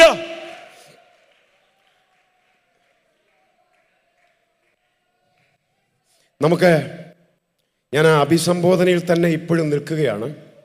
എന്നാൽ പെട്ടെന്ന് അടുത്ത 1-2 കാര്യങ്ങൾ പറഞ്ഞ് സമയപരിധിയിൽ ഞാൻ എൻ്റെ സന്ദേശം ഉപസംഹരിക്കാൻ ശ്രമിക്കുകയാണ്. സ്വർഗസ്ഥനായ ഞങ്ങളുടെ പിതാവേ. ഞാനിന്ന് ജീവനോടും പറഞ്ഞു, ഞാൻ ബെന്നിയോടും പറഞ്ഞു, മനസ്സുകൊണ്ട് രാജ്യാൻ ഇവിടെ തിരുവല്ലയിൽ ജോലി ചെയ്യുന്ന കാലം തൊട്ട് അദ്ദേഹത്തെ എനിക്കറിയാം. PVP-യുടെ പ്രസിഡൻ്റായിരുന്ന കാലം മുതൽ അന്ന് തൊട്ടേ ഉള്ളൊരു ബന്ധമാണ്. എനിക്ക് അങ്ങനെയുള്ളവരുടെ ഇടയ്ക്ക് പോവുകയോ അവരുടെ യോഗങ്ങളിൽ പോയി ശുശ്രൂഷിക്കുകയോ ഭയങ്കര ഇഷ്ടമാണ്. അല്ലാതെ ഫോർമാലിറ്റിക്ക് വേണ്ടി ഒരു യോഗം ക്രമീകരിച്ച് അവിടെയൊക്കെ പ്രസംഗിക്കാൻ വിളിച്ചാലുണ്ടല്ലോ ഭയങ്കര ശ്വാസം മുട്ടലാണ് നമുക്ക്. ഞാനതുകൊണ്ട് മനസ്സ് തുറന്ന് ഇവിടെ കാര്യങ്ങൾ പറയുന്നത് ആത്മാവിനൊരു സ്വാതന്ത്ര്യം ഇതിനകത്തുള്ളത് കൊണ്ടാണ്. ഈ സഭയെ ദൈവം അതുപോലെ സ്നേഹിക്കുന്നത് കൊണ്ടാണ്. നമുക്ക് ഐക്യമായി നിൽക്കാൻ പ്രിയപ്പെട്ടവരെ. ഈ പ്രയർ സെന്റർ ഈ പട്ടണത്തിൽ ഐക്യമായി നിന്നാൽ, ഓ ഹല്ലേലൂയ, നിങ്ങൾ ചിന്തിക്കുന്നുണ്ടോ ഏതെങ്കിലും ശക്തി നമ്മെ കീഴ്പ്പെടുത്തുമെന്ന്? ഒരു ശക്തിക്കും നമ്മെ കീഴ്പ്പെടുത്താൻ കഴിയില്ല. കാരണം നമ്മുടെ മേലുള്ള അധികാരം, ആത്മശക്തി അത്രയ്ക്കും വലുതാണ്. ഞാൻ ഇനി ആ 2 വിഭജനം പെട്ടെന്ന് പറഞ്ഞിട്ട് കുറിവാക്യത്തെ ഒന്ന് തൊടാം. അടുത്ത 2 വിഭജനം. ഒന്നാമത്തെ വിഭജനം സ്വർഗസ്ഥനായ ഞങ്ങളുടെ പിതാവേ അഥവാ അഭിസംബോധന. രണ്ടാമത്തെ വിഭജനം അപേക്ഷകളാണെന്ന് ഞാൻ പറഞ്ഞു. അപേക്ഷകൾ ഒരു വീട്ടിൽ ചെന്ന എണ്ണാവും. 6 അപേക്ഷകളാണ് യേശു ഈ കൊച്ചു പ്രാർത്ഥനയിൽ അവതരിപ്പിച്ചത്. അത് നിങ്ങൾ ശ്രദ്ധിച്ചാൽ അറിയാം. 6 അപേക്ഷകൾ. ആദ്യത്തെ 3 അപേക്ഷകൾ ദൈവത്തോടുള്ള ബന്ധത്തിലുള്ളവയാണ്. 3 അപേക്ഷകൾ. ദൈവമേ, നിന്റെ നാമം വിശുദ്ധീകരിക്കപ്പെടണമേ.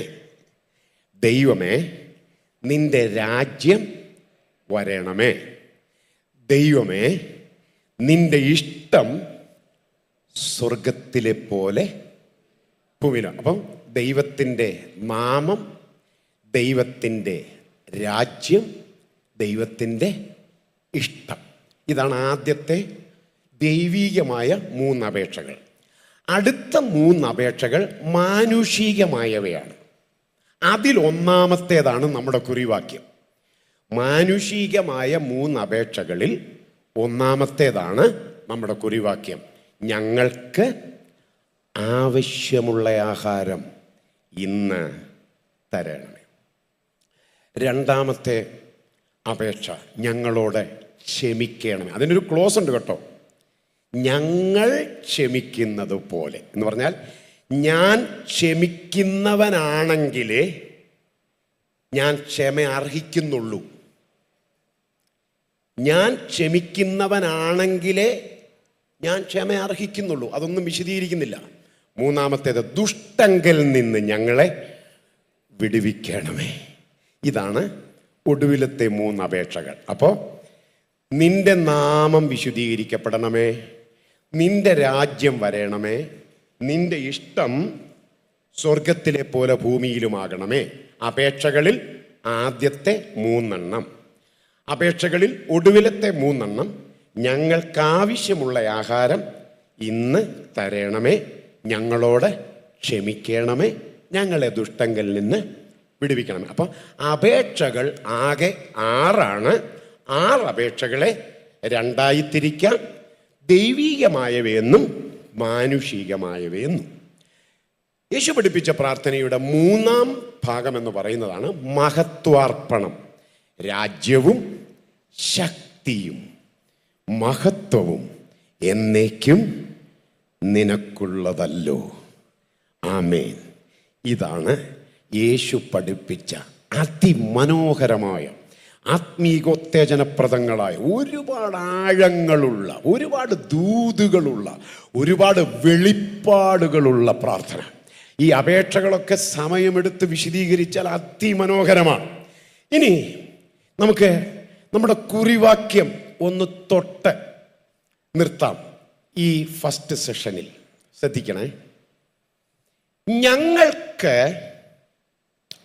ആവശ്യമുള്ള ആഹാരം ഇന്ന് തരണമേ. ശ്രദ്ധിച്ചു കേൾക്കണേ. എന്താണ് യേശു ഈ പഠിപ്പിച്ചതിൻ്റെ അർത്ഥം? പ്രാർത്ഥിച്ചില്ലെങ്കിൽ, ഞാൻ ചോദിക്കട്ടെ, ആവശ്യമുള്ള ആഹാരത്തിന് വേണ്ടി പ്രാർത്ഥിച്ചില്ലെങ്കിൽ കിട്ടത്തില്ലേ? കിട്ടത്തില്ലേ? ഈ ഒരു കാക്കക്കുഞ്ഞ് കരയുമ്പോൾ അതിൻ്റെ ആവശ്യം എന്താണെന്ന് അറിഞ്ഞ് ദൈവം അത് നൽകുന്നതല്ലേ വചനം?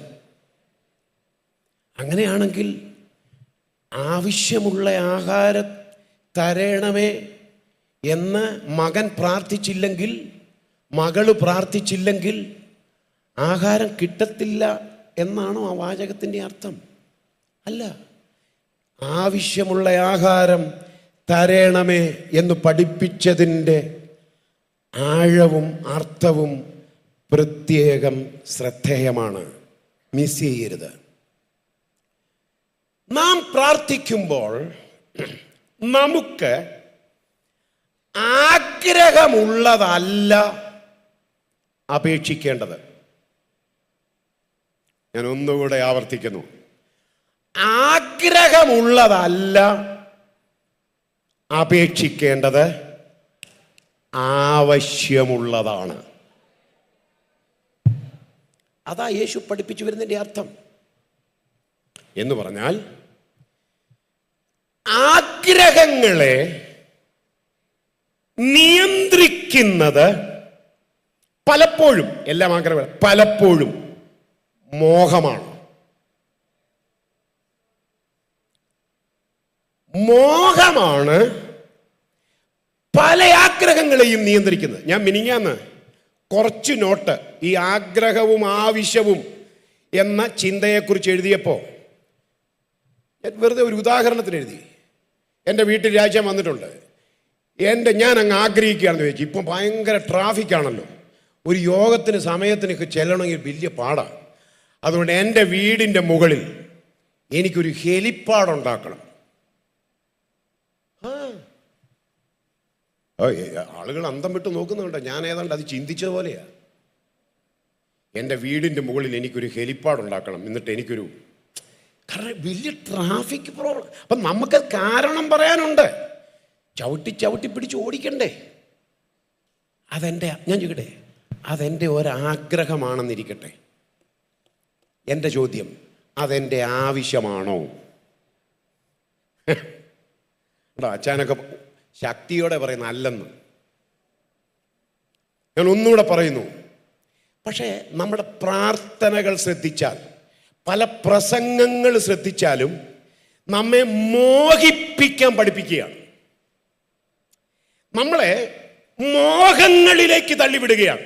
ഞാൻ ദൈവമക്കളെ അതിന് വേദശാസ്ത്ര വെളിച്ചത്തിലൊന്ന് പറയാൻ ശ്രമിച്ചോട്ടെ, സമയം മുമ്പോട്ട് പോകുന്നു. ഈ സാത്താൻ ഹൗവയിൽ കൊണ്ടുവന്നത് ഒരു വലിയ മോഹമല്ലേ? ഇത് തിന്നാൽ നീ ആരെ പോലെയാകും? കണ്ടോ, ദൈവത്തെ പോലെയാകും. അപ്പോൾ എനിക്ക് ആരെ പോലെ ആവണം? അപ്പം ഞാനൊരു കാര്യം പറഞ്ഞു. ഈ എന്തെങ്കിലും ആകണമെന്നാഗ്രഹിച്ച് ഈ മാവിൻ്റെ ചോട്ടിലും എന്ത് പറയണ്ടേ, ആത്തയുടെ ചോട്ടിലുമൊക്കെ പോയി കുത്തി നിൽക്കുന്നവരോട് എനിക്ക് സഹതാപമേ ഉള്ളൂ. അവരെ തള്ളി വിട്ടേക്കുന്നത് നമ്മുടെ തോട്ടത്തിലെ മറ്റേ പുള്ളിയാണ്. ഞാനാകുന്നതും ദൈവമാക്കുന്നതും രണ്ടും രണ്ടാണ്. ഇപ്പൊ ഹവ്വയുടെ ഉള്ളിൽ ഏത് ചിന്ത വന്നു? എനിക്ക് ഞാനായിട്ടിരുന്നാ പോരെ, എനിക്ക് ആരാവണം? ദൈവത്തെ പോലെ ആവണം. ദൈവത്തെ പോലെ ആയിക്കഴിഞ്ഞാലുള്ള സ്ഥിതി എന്താന്ന് വല്ലതും മനസ്സിലായോ? പിന്നെ കർച്ചീഫ് പിടിക്കാൻ ഒരാള്, ഫോൺ പിടിക്കാൻ ഒരാള്, പിന്നെ ചെരുപ്പ് പോളിഷ് ചെയ്യാൻ ഒരാള്, പിന്നെ സോക്സ് ഇടിക്കാൻ ഒരാള്. കാരണം ഞാൻ ആരാണ്? അയ്യോ, മനസ്സിലായില്ല നിങ്ങൾക്ക്? ഞാൻ സാധാരണക്കാരനല്ലല്ലോ, ഞാൻ വലിയ ഇൻഡാസാണ്.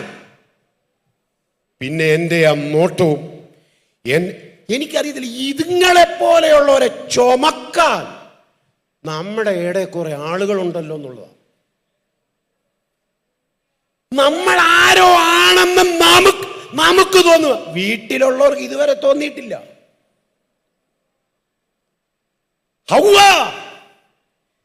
നിങ്ങൾക്ക് നിങ്ങളാകാനേ പറ്റൂ.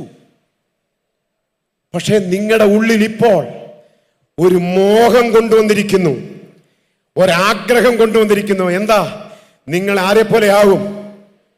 എന്റെ ചോദ്യം, തിന്നാൽ, നടുവിൽ നിൽക്കുന്നതിന്റെ വൃക്ഷഫലം തിന്നാൽ മരിക്കും എന്ന് പറഞ്ഞ ദൈവത്തിന്റെ വാക്കുകളെക്കാൾ, അപ്പൊ ദൈവം മുമ്പിൽ വെച്ചത് എന്താ?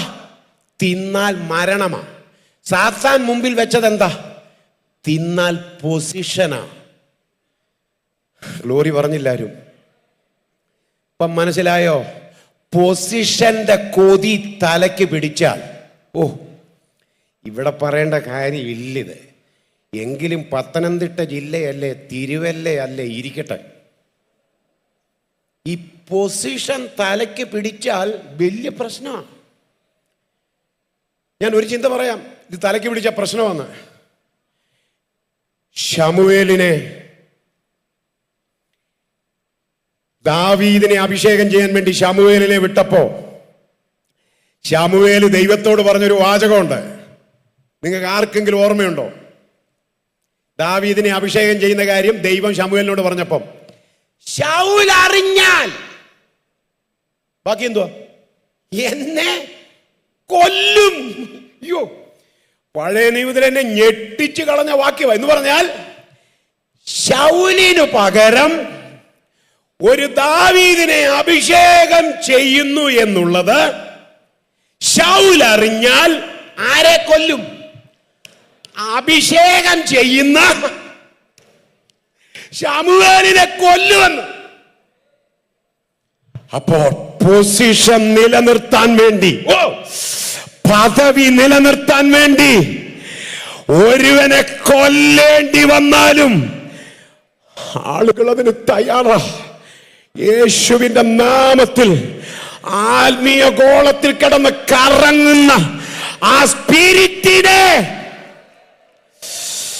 ഇന്ന് പകൽ ദൈവാത്മാവിൽ ബ്രേക്ക് ചെയ്ത് ഞാൻ പ്രാർത്ഥിക്കുക.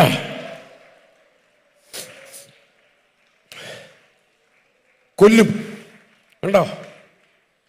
അവനെ തട്ടിയിട്ടാണെങ്കിലും, കണ്ടോ, അവനെ തട്ടിയിട്ടാണെങ്കിലും ഞാൻ എൻ്റെ പൊസിഷൻ നിലനിർത്തുമെന്ന്. മനസ്സിലായോ? പൊസിഷന്റെ പ്രത്യേകത, പദവി. ഇതിന്റെ പിൻപിൽ ആരാന്നാ ഞാൻ ഈ പറഞ്ഞു വന്നത്? സാത്താൻ. നീ ദൈവത്തെ പോലെയാകും. കണ്ടോ? അപ്പോ പല ആഗ്രഹങ്ങളെയും നിയന്ത്രിക്കുന്നത് മോഹമാണ്. ഇനി ദൈവത്തിന്റെ ഹൃദയപ്രകാരമുള്ള മനുഷ്യനെ കുറിച്ച് ഒരു വാചകം പറഞ്ഞ് ഞാൻ സന്ദേശം നിർത്താൻ പോവുക. ദാവീദ് കുടുംബസ്ഥനാണ്. ശ്രദ്ധിച്ചു കേൾക്കണേ. ദാവീദ് കുടുംബസ്ഥനാണ്. നന്നായി പോന്നു കുടുംബജീവിതം. പക്ഷെ ദാവീദിനൊരു ആഗ്രഹം. അറിയാമല്ലോ ദാവീദിന്റെ ആഗ്രഹം. ഊരിയാവിന്റെ ജീവിത പങ്കാളിയെ ദാവീദിന് വേണം പോലും. രാവിലെയും ഉച്ചയ്ക്കും വൈകിട്ടും സങ്കടം ബോധിപ്പിച്ച് കരയുന്നവന്റെ ഉള്ളിൽ ആഗ്രഹം, മോഹം, മറ്റൊരാളിന്റെ പ്രോപ്പർട്ടി സ്വന്തമാക്കണം പോലും. എന്നെ ഭയപ്പെടുത്തുന്ന മേഖല അതൊക്കെ. ആഗ്രഹിക്കുന്നതെല്ലാം തരുന്നതല്ല പ്രാർത്ഥന. ദൈവമക്കൾ അത് പ്രത്യേകം പഠിക്കണം ഇന്ന് പകലിൽ. ഹല്ലേലൂയ. നിങ്ങൾക്ക് വചനം അറിയാമല്ലോ. തൻ്റെ ആഗ്രഹത്തെ നിയന്ത്രിച്ചത് മോഹമല്ലേ? ദാവീദ് കുടുംബസ്ഥനാണ്, കുടുംബജീവിതം ഉണ്ട്. ഊരിയാവിൻ്റെ ഭാര്യയെ സ്വന്തമാക്കാനുള്ള ആഗ്രഹം, ആ മോഹം, അത് വളർന്ന് വളർന്ന് സ്വന്തമാക്കിയെന്ന് മാത്രമല്ല, ശാന്തമായി മുമ്പോട്ട് ജീവിക്കാൻ ഊരിയാവിനെ കൊന്നുകളഞ്ഞില്ലേ?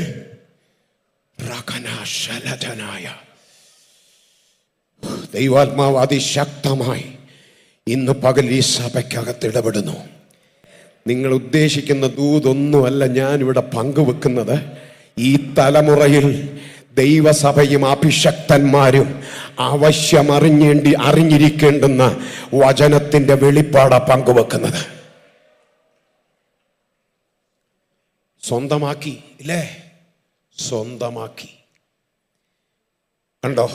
ആഗ്രഹം, അതിനെ നിയന്ത്രിച്ച മോഹം. അതുകൊണ്ട് എന്താ വലിയ താല്പര്യമായിരുന്നു ദൈവാലയം പണിയണമെന്ന്. ദൈവം തമ്പുരാൻ ചെവി പറഞ്ഞു, നിന്റെ കയ്യിൽ രക്തക്കറയുള്ളത് കൊണ്ട് നോ, നിന്നെ എനിക്കിഷ്ടമാണ്, നീ എൻ്റെ ഹൃദയപ്രകാരമുള്ളവനൊക്കെയാ.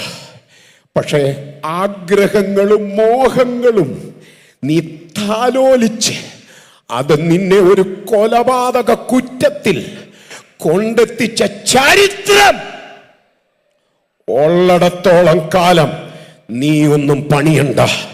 നിന്റെ തലമുറയെ കൊണ്ടായിരിക്കും ഞാൻ അത് ചെയ്യിക്കാൻ പോകുന്നത്. ദൈവമക്കൾക്ക് വല്ലതും മനസ്സിലാകുന്നുണ്ടോ? ഹല്ലേലൂയ. യേശു പഠിപ്പിച്ചത് ആഗ്രഹമുള്ളതിന് വേണ്ടി ഉപവസിക്കാനല്ല കേട്ടോ. ഞാൻ ആവർത്തിച്ച് പറയുന്നു, ആഗ്രഹമുള്ളതിന് വേണ്ടിയല്ല ഉപവസിക്കാൻ ബൈബിളിൽ വ്യവസ്ഥയില്ല. ആഗ്രഹങ്ങളെ നിയന്ത്രിക്കുന്നത് മോഹമാണ്. മോഹം പാപമാണ്. മോഹം ഗർഭം ധരിച്ചാൽ പാപത്തെയാണ് പ്രസവിക്കുന്നത്. ഇന്ന് പകലിൽ നമുക്ക് ആ അപ്പന്റെ മുഖത്തേക്ക് നോക്കിയിട്ട് നമുക്ക് ഇങ്ങനെ പ്രാർത്ഥിക്കാം, കർത്താവേ, എനിക്ക് ആഗ്രഹമുള്ളതൊന്നും നീ തരണ്ട, എന്നാൽ എന്റെ ആവശ്യത്തിന്റെ മേൽ ആമേൻ. ഇന്ന് പകൽ ആത്മാവ് ഇടപെടുകയാ. എന്റെ ആവശ്യത്തിന്റെ മേൽ. ദൈവമക്കളെ, ആ ആവശ്യം എത്ര വലുതായാലും, ആ ആവശ്യം എത്ര ചെറുതായാലും, ഈ അപ്പന്റെ പ്രത്യേകത മനസ്സിലായോ? ഈ ആവശ്യത്തിൽ അവൻ ഇടപെടും. അയ്യോ, ഞാനൊരു വർഷക്കണക്ക് പറഞ്ഞോട്ടെ. ഞാൻ അങ്ങനെ ഡേറ്റ് പറയുന്ന ആളല്ലെങ്കിലും ഒരു നിയോഗമുള്ളത് കൊണ്ട് പറഞ്ഞോട്ടെ. ഈ 2026 തീരുന്നതിന് മുൻപ് ചില വലിയ ആവശ്യങ്ങളുടെ നിർവഹണം കണ്ട് സന്തോഷിപ്പാൻ ദൈവം നമ്മുടെ കണ്ണുകൾക്ക് ഭാഗ്യം തരാൻ പോകുന്നു. യെസ്, അത് ദൈവാത്മാവ് ആവർത്തിക്കുന്നു. ആവശ്യങ്ങളിൽ ഇടപെടുന്ന ദൈവം അങ്ങനെ ചെയ്യുമെന്ന് ഉറപ്പുള്ള ദൈവമക്കൾ, കർത്താവിന് മഹത്വം കൊടുക്കട്ടെ. കർത്താവിന് മഹത്വം കൊടുക്കട്ടെ. ഹല്ലേലൂയ.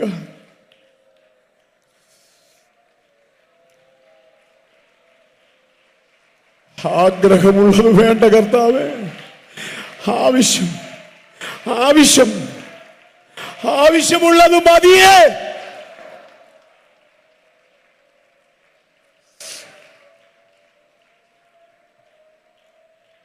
ഒരു കാക്ക കുഞ്ഞ് കരയുമ്പോ അതിന്റെ ആവശ്യം എന്തെന്നറിഞ്ഞ് സ്വർഗത്തിലെ അപ്പൻ കരം ചലിപ്പിക്കുമെങ്കിൽ, ഈ പ്രാർത്ഥനയുടെ പകലിൽ തന്റെ ജനത്തോട് ദൈവാത്മാവ് പറയുകയാ, ആവശ്യം എത്ര വലുതാണെങ്കിലും ഈ ദൂത് ഹൃദയം കൊണ്ട് സ്വീകരിച്ച് ആമേൻ പറഞ്ഞു, എന്റെ ദൈവം ഇടപെടും.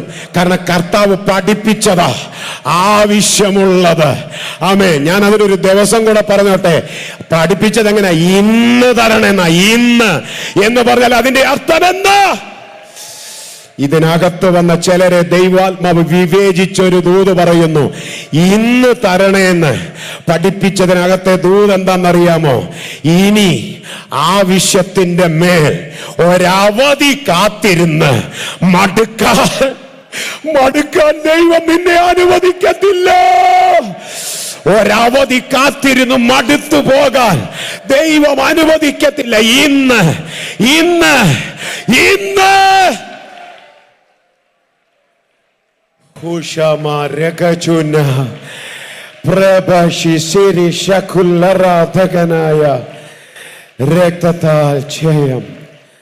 രക്തത്താൽ ജയം. ഹല്ലേലൂയ. ഹല്ലേലൂയ. ഒരു നിമിഷം നമുക്ക് ദൈവസന്നിധിയിൽ ഒന്ന് എഴുന്നേൽക്കാം.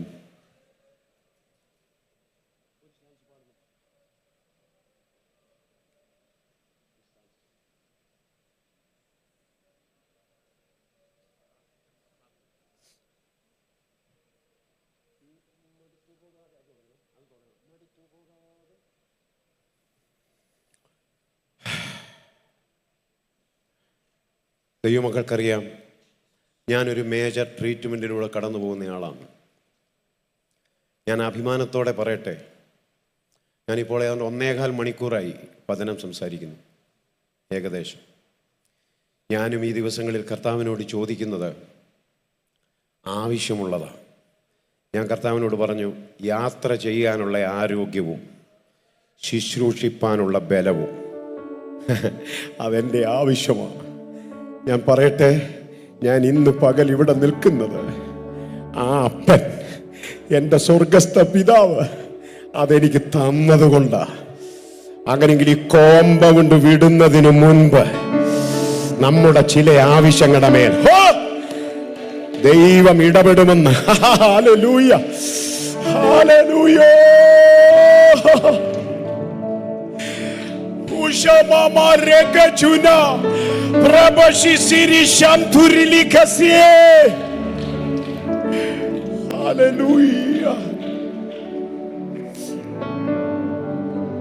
മോശേ, 30 ലക്ഷത്തിന്റെ ആവശ്യമാണ് നിന്റെ മുൻപിലെങ്കിലും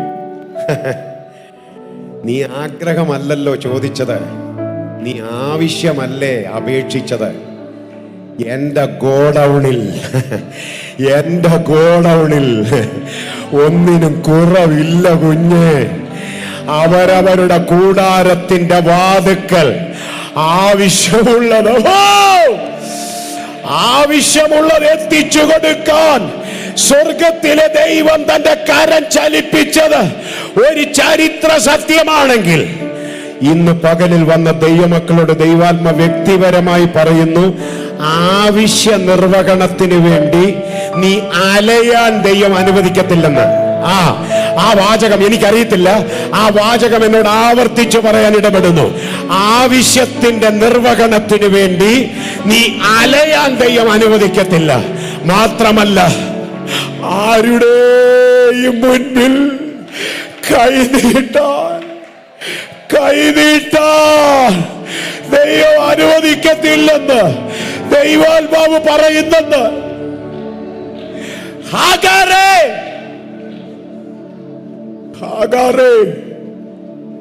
തുരുത്തിയിലെ വെള്ളം തീർന്നാൽ ഇനി ആ കാലിത്തുരുത്തുമായി അബ്രഹാമിന്റെ മുമ്പിൽ പോയി നിൽക്കാൻ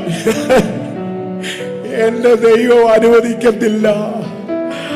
നിന്റെ കയ്യിലുണ്ടായിരുന്ന അപ്പം തീർന്നാൽ അബ്രഹാമിന്റെ അടുക്കളയിലേക്ക് അവൻ നിന്നെ വിടത്തില്ല. നീ എവിടെ ഇരുന്നാണോ കരയുന്നത്, എവിടെയാണോ നിന്റെ തലമുറയുടെ കണ്ണുനീര് വീണത്, അവിടെയാ നിന്റെ ആവശ്യത്തിന്റെ പരിഹാരം ദൈവം കണ്ടിരിക്കുന്നു. ദൈവാത്മാ പറയുന്നു, ഒരു സമ്പന്നന്റെയും മുൻപിൽ,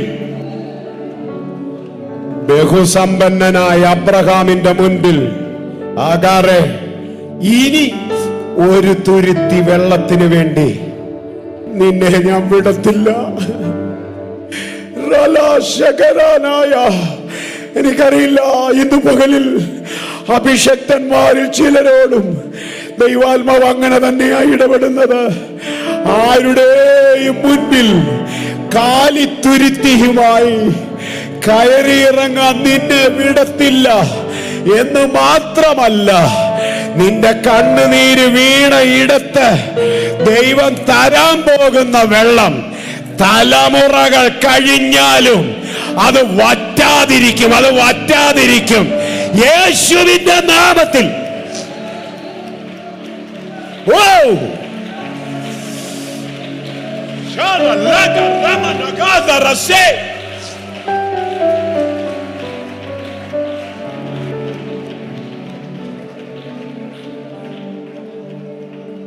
അതെ, ഏലിയാവേ, ഇനി നീ കാക്കയെ നോക്കിയിരിക്കണ്ട. നിനക്ക് അപ്പം വേണം, പക്ഷെ കാക്കയെ നോക്കിയിരിക്കണ്ട.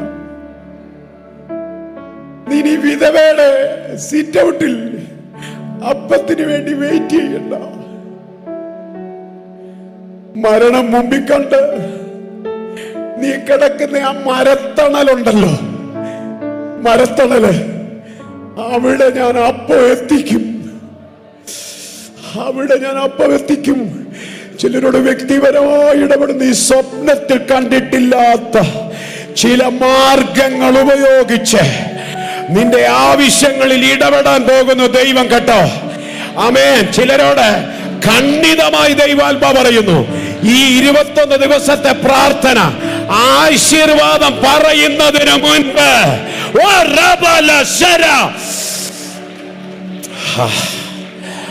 ആവശ്യങ്ങളിൽ ഇടപെടുന്ന ദൈവം ആരുടെയും മുൻപിൽ കൈ നീട്ടാൻ അനുവദിക്കാതെ അത് നടത്തി തരുന്നെന്ന് അതാ കർത്താവ് പഠിപ്പിച്ചതിന്റെ അർത്ഥം. നീ ആഗ്രഹമുള്ളതല്ല ചോദിക്കേണ്ടത്, ആവശ്യമുള്ളത്. മടുത്തു പോകാതെ ആവശ്യമുള്ളതിന് വേണ്ടി നമുക്ക് ഒരുമിച്ച് അപേക്ഷിക്കാം. ഹല്ലേലൂയ.